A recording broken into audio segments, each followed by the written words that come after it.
I'm hopefully going to drive back tonight, so, well, before we get into that, though, briefly, I would like you to say good morning to my brother. There are many people here who thought that they were coming to, like, a book signing, and for those people, this is a little bit distressing. So, I want to encourage those people to stay by saying that after this, there will be a lot of talk about books and stuff. But I do want to get this out of the way. What you say is, good morning, Hank, it's Tuesday. I know that it's not Tuesday, but it will be in the fullness of time. And I will record you saying that, and then it will appear on the internet. If you don't want your face seen, don't worry. This thing doesn't take very good pictures, and you're kind of far away. All right, yeah. On three. 1, 2, 3. Good morning, Hank! It's Tuesday!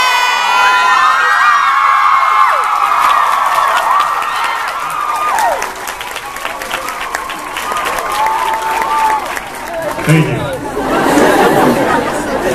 That was crazy.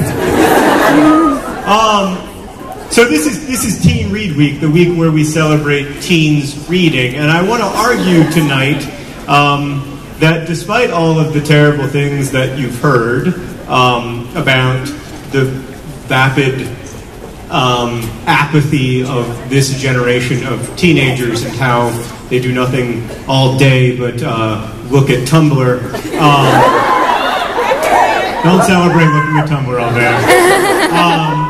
I want to argue that in fact today's generation of teenagers is in many ways the best informed, best read, most thoughtful group of teenagers that the world has ever known, and in fact also has some of the best educational opportunities that the world has ever known. But before that, I want to ask you to raise your hand if you are over the age of 18. All right, that's great. That's great to see. And now I want you to, keep your hands up, people over the age of 18. And now I want you to lower your hand. It's okay, I won't be mad at you, but lower your hand if for some reason you forgot to register to vote.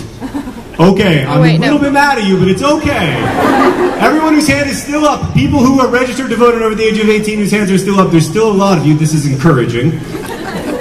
Lower your hand if you, for whatever reason, think that there is a snowball's chance in hell that you will not vote in this election. Okay, you, sir, my vote isn't going to count because I live in Indiana. You are my voter. You are the one. I came here today to talk to you. I'm not going to tell you who to vote for, but you're going to vote. Okay? All right.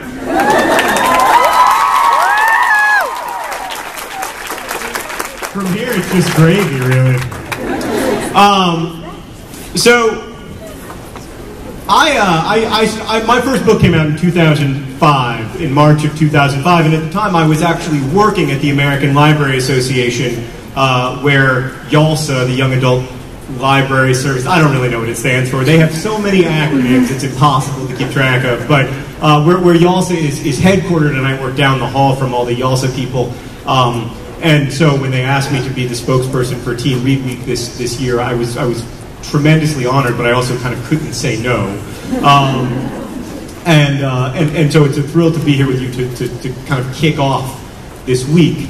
But I was there in March of 2005 when Looking for Alaska came out, and it did well. Like, it reached an audience, a much bigger audience than I'd ever imagined. I mean, I never thought that the book would be read by, really anyone other than my family. Or I might have, left some things out. I could never have imagined the life that the book has had. But it wasn't until 2007, when I started making video blogs with my brother, that I began to understand just how interesting your lives are. And I'm speaking now to people who are or recently were teenagers, people who grew up on the internet. Because when I started making videos and they started to get an audience, I realized that there were all of these communities. Nerdfighteria, the group of people who kind of follow the work that my brother and I do is just one example. That's an oversimplification of what Nerfitarian is, but Nerfitarian is just one example of what these communities are like. There are literally thousands of them. You can go on this website, Reddit, and go to a subreddit called Ask Historians, and you can ask historians the most inane, annoying questions about like 11th century weaponry, and they will answer you.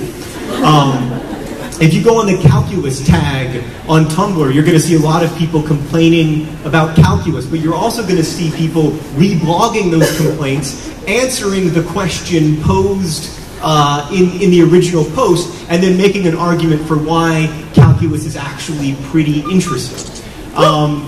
There are all kinds of examples of this. Our own, my brother and I started this channel, Crash Course, where I teach AP World History, my brother teaches AP Bio, and over and over again, what I've seen in comments has greatly encouraged me, because frankly, the videos that we make are pretty ordinary. Like, I try to make them as good as I can, and they've got fancy animations or whatever, but like, there's nothing particularly new or interesting about world history, right? I mean, until very recently, been the same for a long time.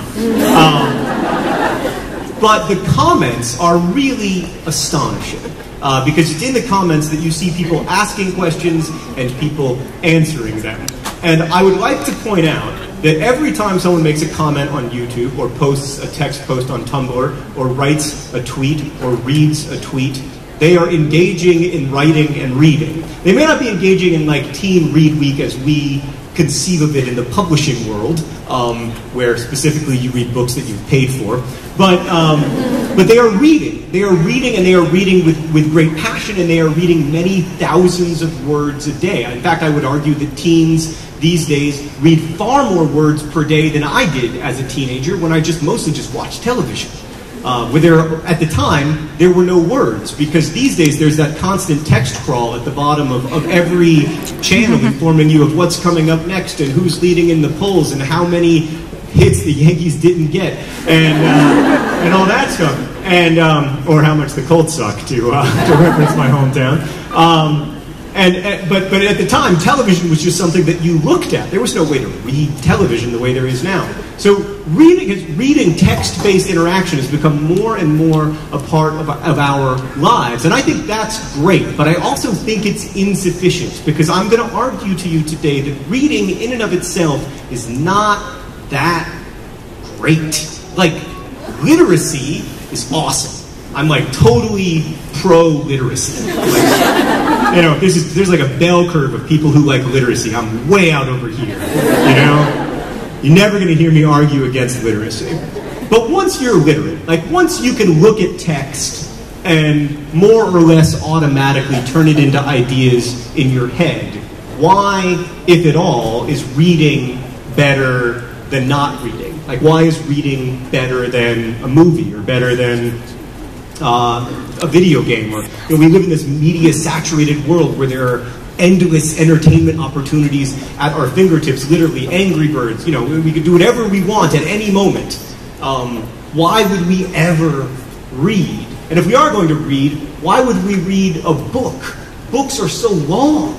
Like, it takes like hours and like 8 hours sometimes to read a book, maybe even more.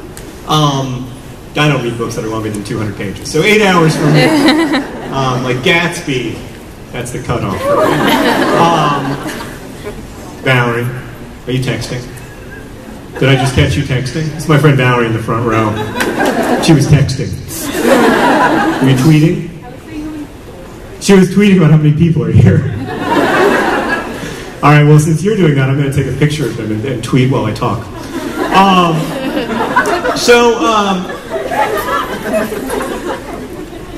I think I'll take 2 pictures.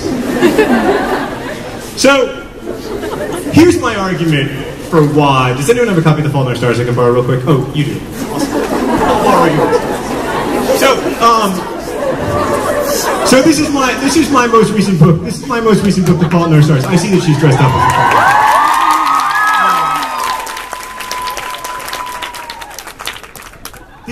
These words are just meaningless scratches on a page until someone makes them real. right? Like, this doesn't mean anything. We know that it doesn't mean anything because if I presented you this exact same text in Serbian, almost all of you would be in big trouble. I'm going to give you your book back, by the way, don't worry. So what interests me is that we have to become the creators of a book in order for it to have a life. In a way that we don't become the creators, even of video games that are very hugely interactive. Like, even when I'm playing, you know, Halo or whatever, a video game that ostensibly I am in control of, in the sense that, you know, I pick whether my guy goes left or right and whether he shoots this person or shoots that person. Like, I get to make choices. But I'm not the creator of the game in this sense. I'm leaning back, I'm watching something happen, someone has designed an entertainment for me that I am now participating in. But when I read a book, I have to make that real in a way that I don't have to make the video game real. I have to make this have a life inside my mind. Now, I think that's a very valuable thing, but I also think it's something that we crave.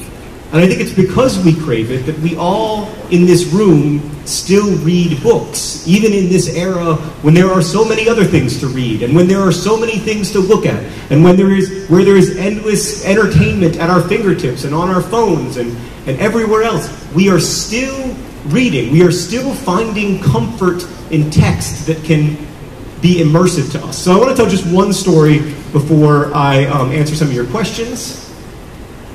And maybe even call on a few of you. I mean, only if you raise your hand. This isn't like algebra class.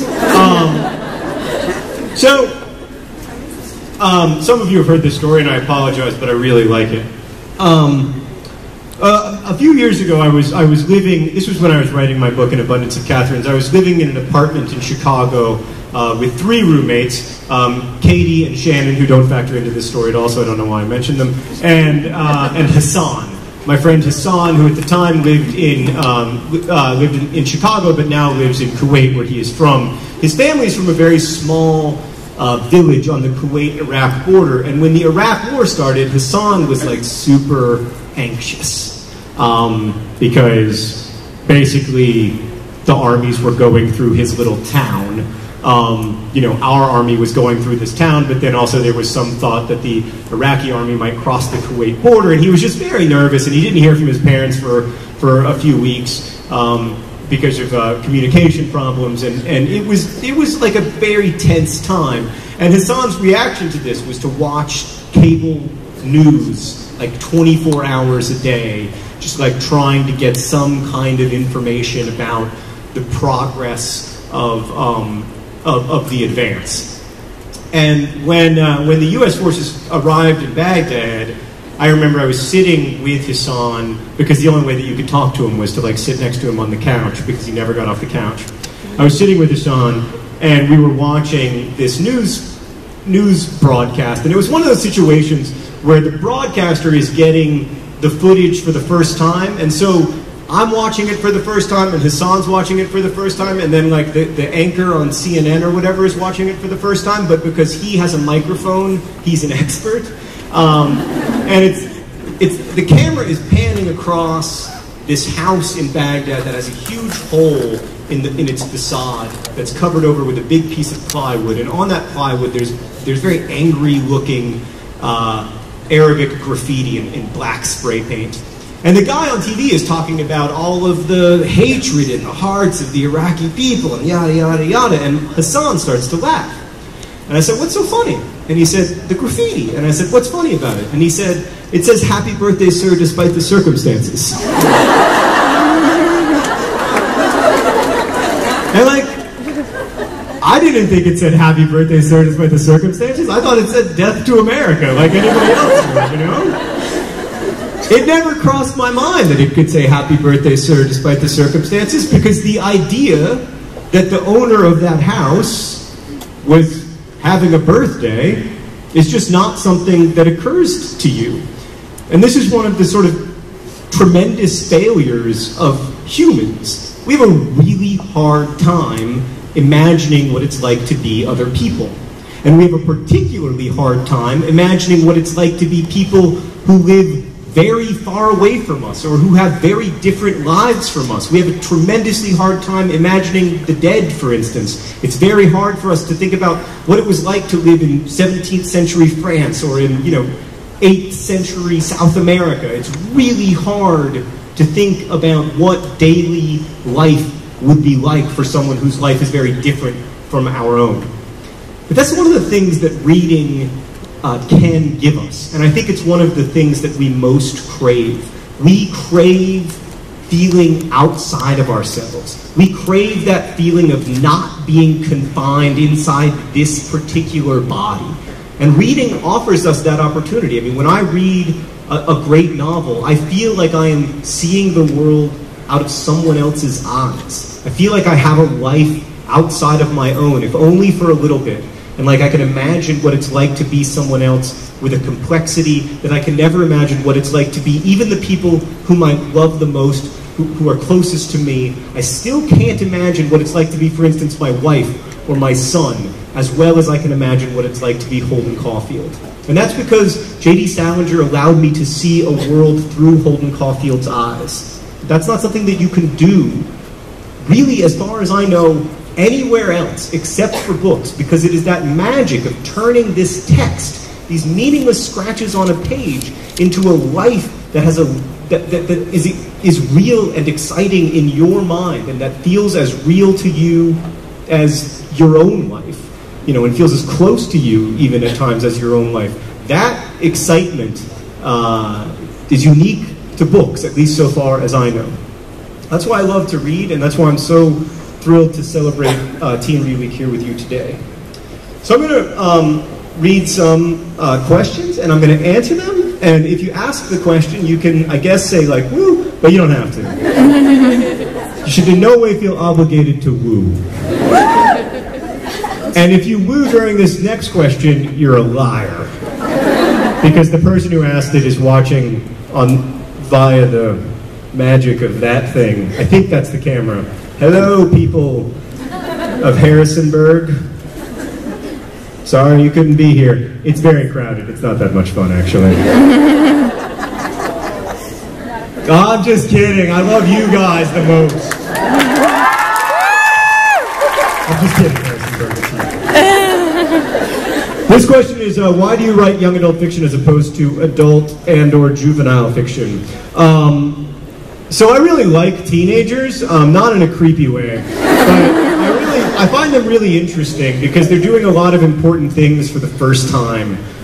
They're falling in love for the first time, they're experiencing grief for the first time, in many cases at least, and they're almost always for the first time grappling in a sovereign way with the big questions of our species, like why do people suffer and what are our responsibilities to each other. And in my experience, at least, is that if you treat teenagers as if they aren't stupid, they won't disappoint you.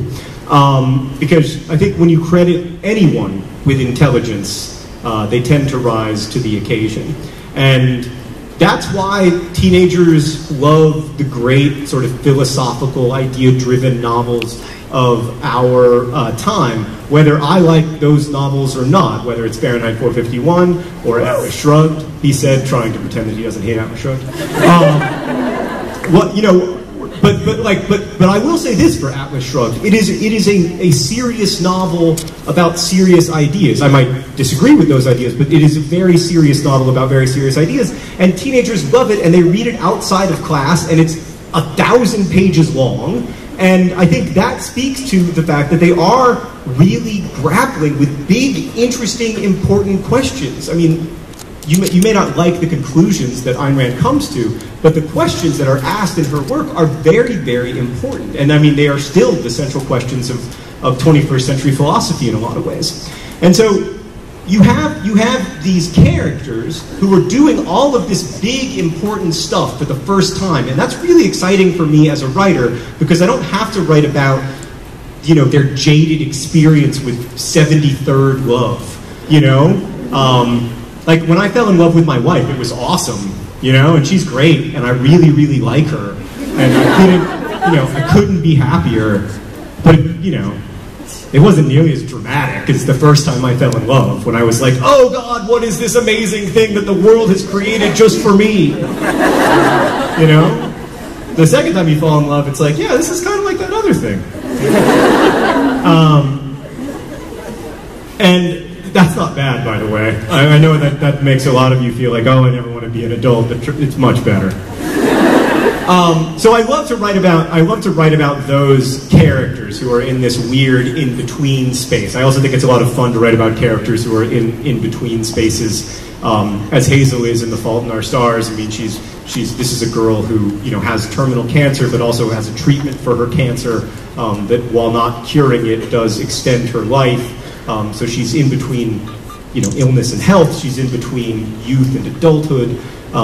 You know, she's in between being a student and not being a student. All these weird, tense places. It's not a lot of fun to be in those weird, tense places. Like when you're a teenager, whether you're in high school or college or even the year or two after college, like that's not much fun, I don't think. But it's really fun to write about. So it's fun for me. And then I like teens as readers too, because they are always impressing me. Like they always read, I think maybe because they're reading critically in their English classes on a daily basis, they just read with tremendous care and thoughtfulness. And I don't know that I would have that same kind of relationship with my readers if I wrote for adults. Also, I guess I also just don't find adults very interesting as characters, which a lot of people would criticize my work for. But I don't. And I like them as readers. It's really nice that The Fault in Our Stars is now being read by all of these grown-ups, and like I get letters all the time from grandmothers and stuff. It is sweet. They're very nice. They write in all caps, you know? They don't know like the conventions of the internet. So every time I get a letter and the headline is your book, all caps, I'm like, here it is. And then the text is usually like, I really liked your book. I did not know that I could like a book for teenagers this much. And I'm like, okay, thank you, but don't yell, please. So I guess really to summarize, the reason I write for teenagers is that I don't like the fact that old people don't know about caps lock. No, I'll get to that later. All authors write themselves into their characters to some extent. Which character from which of your books do you think you wrote most of yourself into? Daria. Isn't one of the characters in my book, so I guess you're Daria. That's got it. Okay. So it is true that all authors write themselves into their books in some ways because it's unavoidable, because the characters all come from my brain, and I'm very conscious of the fact that they come from my brain, and I'm not one of these authors who's going to tell you that like the story writes itself, or like a little birdie lands on my shoulder and tells me the story and like whispers it in my ear, and then I just write it down. And you know, because for one thing, if that were the case, I would be lying to you, because then the little birdie would be able to sue me for some of the royalties. But also, there is no little birdie. Like, I am conscious of the fact that stories come from your head, right? They are born of your brain.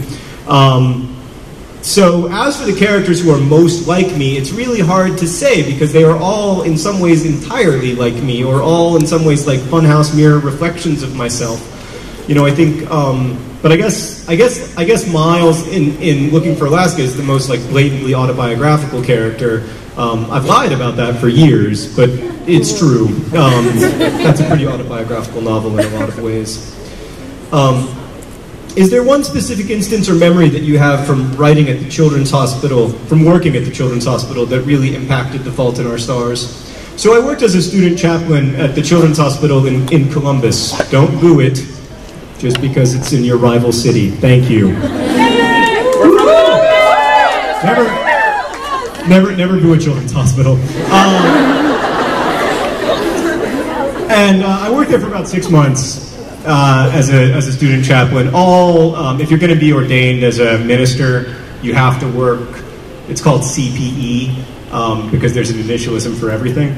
And you have to work for like 400 hours doing chaplaincy work along the way to getting ordained. I worked for much more than 400 hours, but then didn't pursue my divinity studies any further, mostly because of, I just felt like I would be a bad minister because I was a pretty bad chaplain. And then also, it shook me up pretty bad. Like, it was very, it was very difficult. And I started trying to write this story while I was working there. So a lot of times I would work about 32 hours on, and then I would have like 48 hours off. So I would be in the hospital for 32 straight hours, and I would never leave the hospital during that time, except to, maybe like go to my car once or something. And you had these beepers on all the time, then they could go off at any moment, and there was a lot of tension in that because the beepers never had good news. And when I was working there, I spent a lot of time with young people who had cancer, and they were very different from the young people I knew from books about kids with cancer. Like, the kids I was reading about in books were, they existed primarily so that healthy people could learn an important lesson. Usually to be grateful for every moment because nothing is guaranteed to you, etc. And then also sometimes the lesson of how important it is to suffer gracefully, which is a bunch of crap. On many levels. It is not important to suffer gracefully. I don't buy the argument that suffering is transcendent, and certainly all of the arguments about how what doesn't kill you makes you stronger go out the window when it kills you. And that's something that the whole if it doesn't kill you, it makes you stronger worldview kind of fails to account for in ways that really infuriate me. But more generally, I was really bothered by these stories, by the sick kids in these stories existing primarily so that they could transform the lives of healthy people. Because that isn't why sick people exist. Sick people exist for the same reason that the rest of us exist. And you can't get out of it. You can't get out of the philosophical problem of suffering, in this lickety-split way by saying like, oh, it's so the rest of us can learn to lead better lives. Well, the rest of us could learn to lead better lives anyway, So I was really bugged by that, and I wanted to write a story with the sick kids at the center of it, where there were never really any healthy people to learn from them. And so my idea for many years was to set this book at a children's hospital, and I wrote hundreds of thousands of words set at this children's hospital, all of them involving this 22-year-old chaplain who was like dashingly handsome, and he was an alcoholic, so he was troubled but like really sexy, and it was like, which hot doctor will he choose was like one of the main subplots of this terrible book. So it was like sick. It was like half, really tough stuff about these sick kids, and half stuff about like basically Grey's Anatomy with a chaplain. And obviously I was writing that as a kind of catharsis for myself, right? Like, we all do this. I mean, that's an important kind of writing. You're writing to try to process something for yourself. But I wasn't ever really writing any of that for an audience. And it didn't become possible for me to, because all of the things from the hospital were so personal and traumatic and difficult for me that I could never write about them in a way that was at all convincing. So the only thing, I guess, that ended up in the book was video games. I played a lot of video games with a lot of sick kids. That was like me being a chaplain. I'd be like, hey, I see you have an Xbox. I'm the chaplain. We don't have to pray. And yes, it is fine if it is rated M for mature.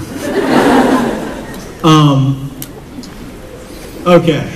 Is it easier to write a flawed character or a perfect character?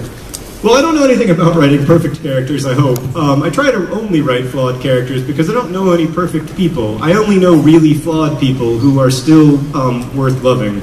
So I like writing flawed characters, and I like writing about people who are really who are really likable, hopefully, at least in some way, but also not necessarily the easiest people to like, because when I was a kid, I was pretty nerdy, obviously, and, you know, it's all fine and good to be like, yay, woo, nerds, but there is also a social awkwardness that can be off-putting and annoying about a lot of people who would identify as nerds, and certainly that was the case with me. Like, I was super annoying, I think, to a lot of people. Now, I also had, like, great friends who sometimes found me annoying, and they would be like, you're being so annoying, please stop it. But, like, I want to write about people who are complicated in that way, and who don't necessarily, like, float through the world on pure social grace, although in the case of Augustus Waters, you know, certainly that's a character who initially seems to float through the world on pure grace. Do you have any valuable advice? Christ, that's a lot of pressure. For people who are hoping to be writers themselves someday. Well, you're already a writer in all likelihood, and whenever I'm asked to give advice to writers, I always feel rather like an elephant who has been asked to speak to a group of elephants on the subject of how to be an elephant. I don't know how to be an elephant. I don't really understand much about this elephant situation in which we find ourselves. But I find it very helpful when I'm thinking about writing. I find it very helpful to do two things. The first is to be as forgiving of myself as I possibly can be. It's very difficult to write well, and most days you aren't going to do it. And that's okay, because most days you can write stuff that no one ever reads, and that's okay too. And when I give myself that permission and I don't get angry with myself and I don't get frustrated, I find that I write much better because I'm spending a lot less time yelling at myself and a lot more time working. The second thing that I would say is to read, but not just read books, but try to read some bad books. Actually, I've never given exactly this piece of advice before, but I think I believe in it. I used to work at this magazine called Booklist, and every 2 weeks, Booklist reviews like 400 books. So they review, I'm really bad at math, but like 10,000? Yes, books by I'm in a room full of people who are also bad at math. Every year they review like 10,000 books. Many of those books are pretty bad. Not all, I mean, obviously many of them are also wonderful, but because when I started working there, I was like 22, and I hope no one in this room has had a book reviewed by me, but when I started working there, I was like 22, and I wasn't given like the plum assignments, you know? I didn't get like Harry Potter. And I got a lot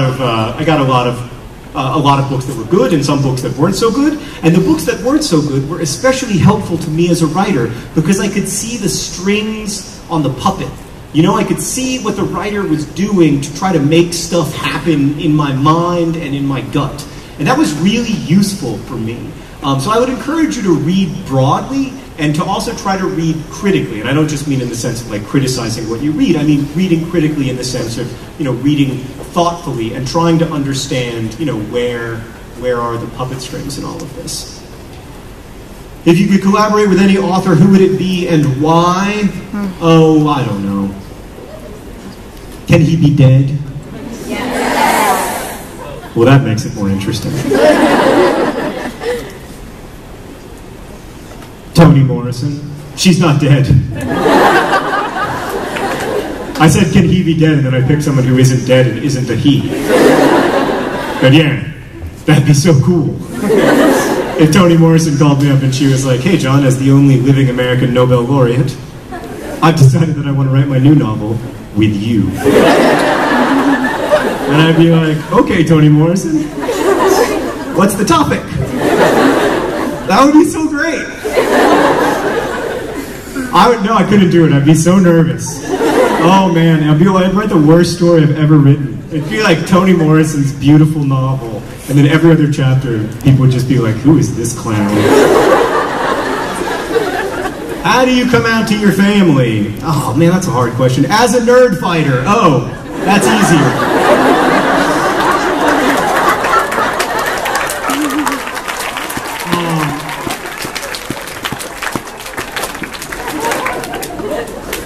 I think, Listen, I think you should be honest with your family and expect that they're going to love you. Seriously, because they probably will, even if they're mad at you, even if they say they disapprove of your choices. It's an interesting thing. Like it's hard to understand until you have a kid. But the love, even really bad parents, really love their kids. And I say that as someone who's like not that great of a parent. Really love their kids. And it can be very hard to feel that when you're a teenager, because a lot of times I think maybe your parents don't say that they love you, or you do, or they do, and it's super awkward. And there's all these layers between you and your parents that didn't exist when you were like 4, and they still think of you on some level as being 4 because that wasn't so long ago to them. And there are all these, there's all this space between you and them, and all these barriers that have been erected that can make it very hard to like look over the barriers and feel, or hear as intensely as you once did, like I love you, I care about you, I care for your welfare. And it's also hard because you're now of an age, in a lot of cases, when you can think about your own welfare, and you can make some fairly, although not necessarily very, but some fairly informed decisions about what matters to you and what's going to be important to you, even if those decisions are very different from the decisions that your parents wish that you would make. And that can be another barrier. But make no mistake about it, like there is that love has not gone away, and that sense of caring has not gone away. And if anything, it's sort of out of an overabundance of caution and worry for you that your parents can feel so stifling or so disapproving, I think. But yes, as for being acknowledging to your family that you are a nerd fighter, I would just say like, I like this thing on the internet. That's always a good way to start a conversation. And then be like, I like this thing on the internet that where people celebrate intellectualism and try to raise money for charity. I think your parents would probably be cool with it. You don't have to use the word nerd fighter if you don't want to. Obviously, for those who don't know, like we're pro-nerd. It's like freedom fighters. I always feel like it's confusing. People think that we fight nerds. Be careful. What makes certain stories like Sherlock Holmes or Shakespeare or Harry Potter so instantly timeless?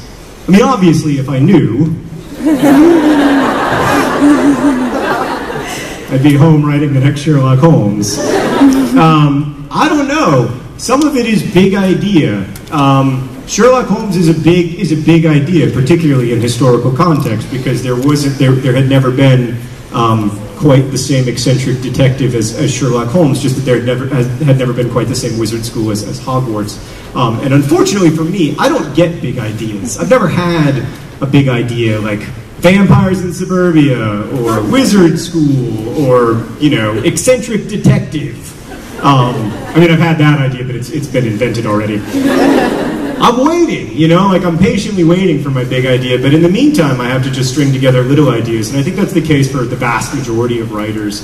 If you look at F. Scott Fitzgerald, what's the big idea of Gatsby, Rich people's lives suck too. That's not a very good big idea at all, right? But the little ideas of Gatsby are fascinating. The little ideas of the way that ambition is both what makes you and what eventually lays you low. The little idea that all the wealth and stuff in the world will never feel like enough. All of those little ideas. The little idea that we're always being pushed back into the past, no matter how hard we fight it. Ideas about economic mobility in the United States. Those are not necessarily big ideas from a storytelling standpoint, but they're very important and interesting ideas. All right, a couple more questions, and I'm going to take some from the audience. Out of all the abandoned places you visited, which one is your favorite? I have visited a lot of abandoned places. I spent the afternoon in the Miami forest, up that way, if this were a map. And it was mostly abandoned. I quite liked it. here in the height of fall. I don't know why there weren't more people there. I guess in Detroit there is an abandoned post office, and if you go up to the 9th floor of the post office, the very top floor, it used to be all skylights, but all the skylights blew out decades ago, and now so much dirt and other stuff has drifted in, and the paper from all the desks has rotted so much that there are these very thin reed plants growing up from the floor of the 9th floor of the Detroit post office, like out of the window, out of the skylights above. It's a very nice, metaphorically resonant thing, but also like a very physically beautiful thing. And I hope that Detroit does not tear down that post office. Don't go there, obviously, because it's illegal. Okay. One more question. If you had to read a book 3 times straight, what book would you read? Gatsby. I feel like I should cite another book because it's all I've talked about tonight, but it's true.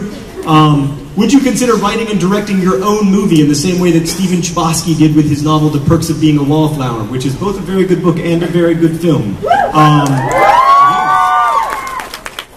No, I would not consider doing that, because unlike Stephen Chbosky, I am not a filmmaker or at all a good writer of screenplays, as the people who paid me to write a screenplay for Paper Towns will be happy to tell you. I'm terrible at it. I have no facility for it whatsoever. I feel like, to go back to my elephant simile, I felt the entire time like I was an elephant at a duck convention. And everyone was like, you're so good at being an elephant, but you need to be more like a duck. And I was like, but I'm an elephant, man. So no, I won't let other people do that. No, this is a good last question. It's from Tim. He asks, Tim, are you here? Tim Carlson? Oh, he's right in the front row. Tim asks, where are all the nerd girls?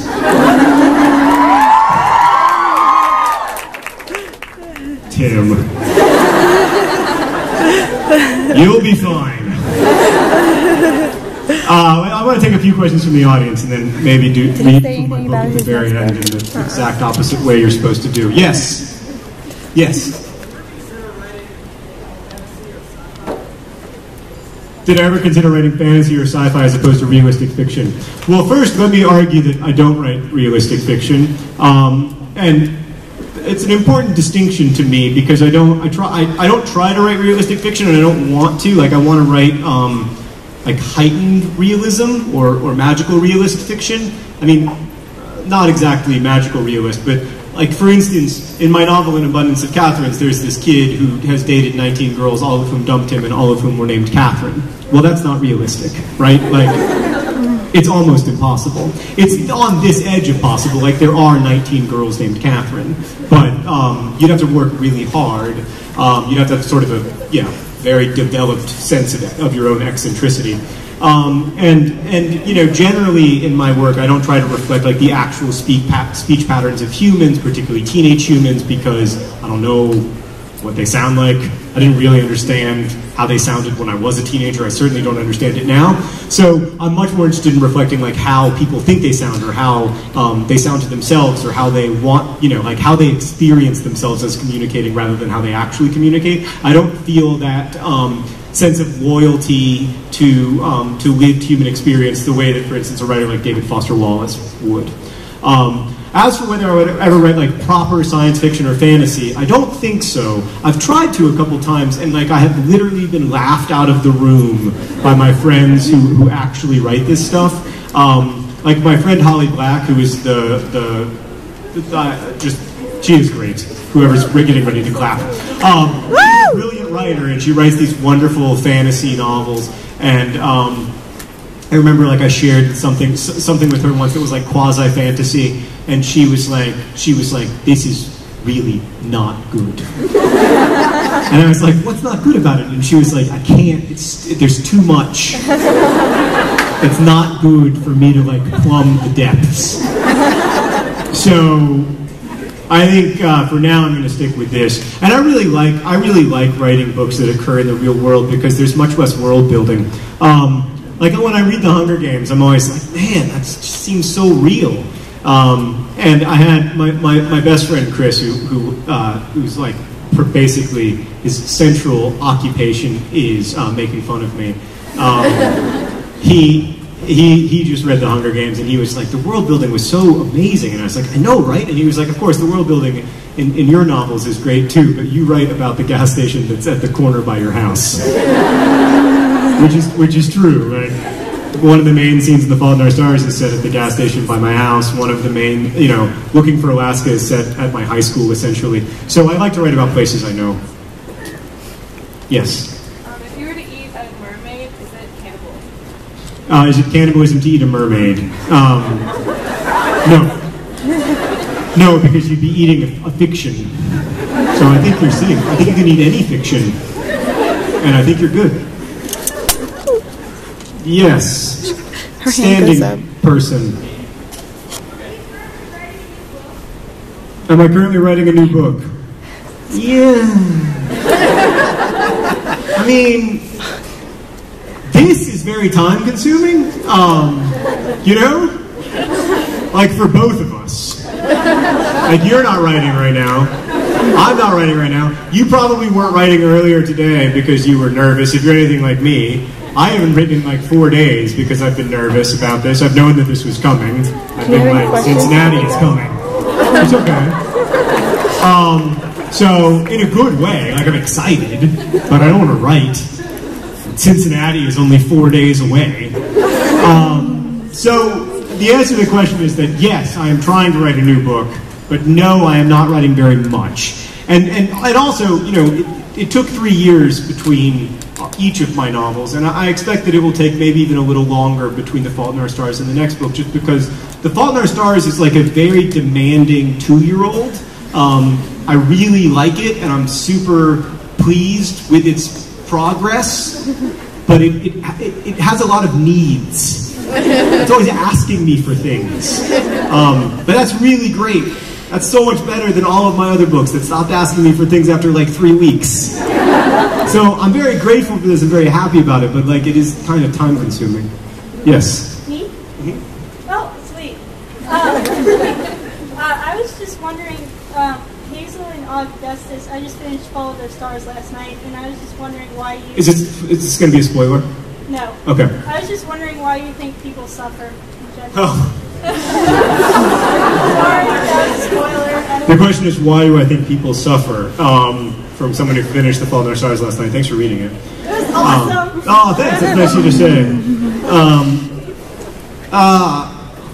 So to answer the why question is actually super complicated, right? Because you have to begin with the question of, is there a reason why people suffer? Or is it a sort of random happenstance? So one of the great challenges of being a person alive in the world in the 21st century that is a relatively new challenge is that for the first time in human history in a lot of ways, we know that if you were to draw the events of the last, say, 100,000 years, if you were to draw those events on a piece of paper, it would look very random.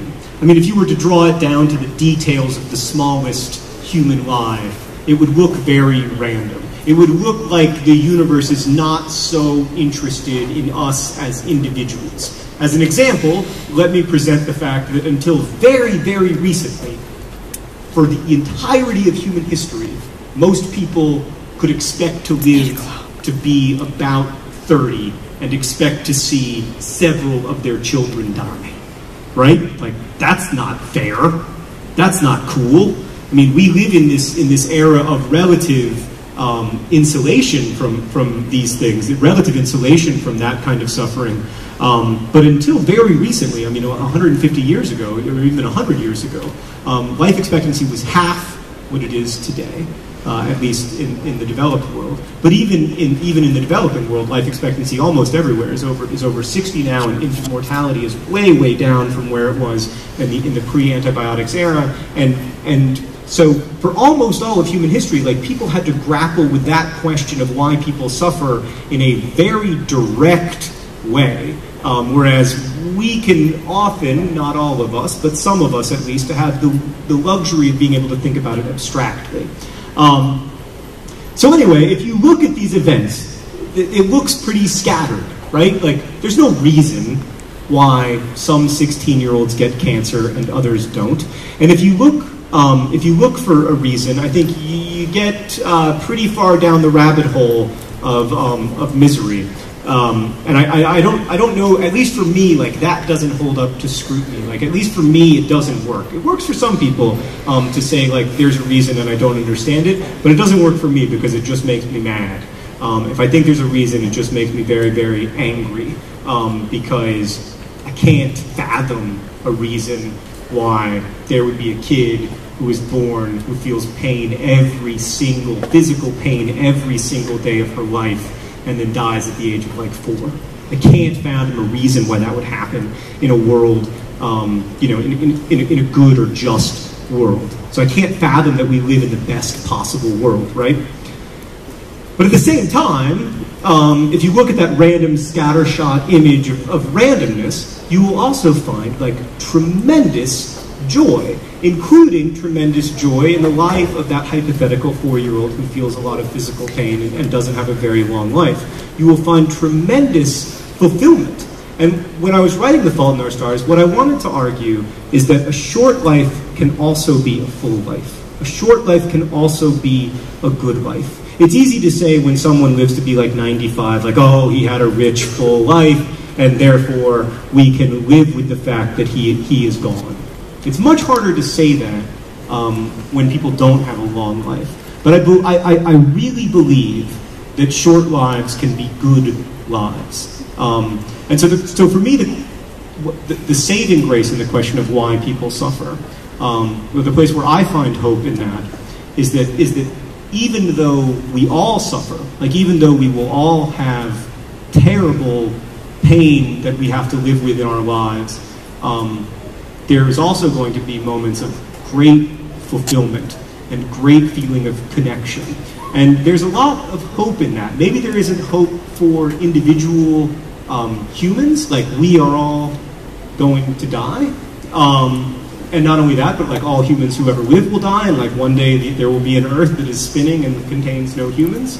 And that's true, but not now, not today.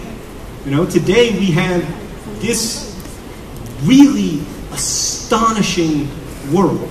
Like today we have this astonishing opportunity to come together. Today we have this astonishing opportunity to be connected to each other, even though for many of you this is the first time that you have seen people in real life that you think of as your friends and who are your friends. Like that opportunity is really, really wonderful. So when we ask the question of why people suffer, we also have to ask the question of why this astonishing joy?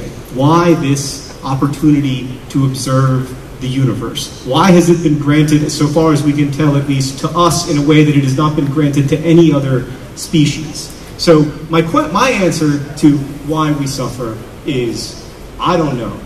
But I am very, very grateful that even though we suffer, and I don't want to diminish it, even though there is terrible pain in the world, for now, for today, we are very lucky to be observers of the universe. Thank you. You're also amazing.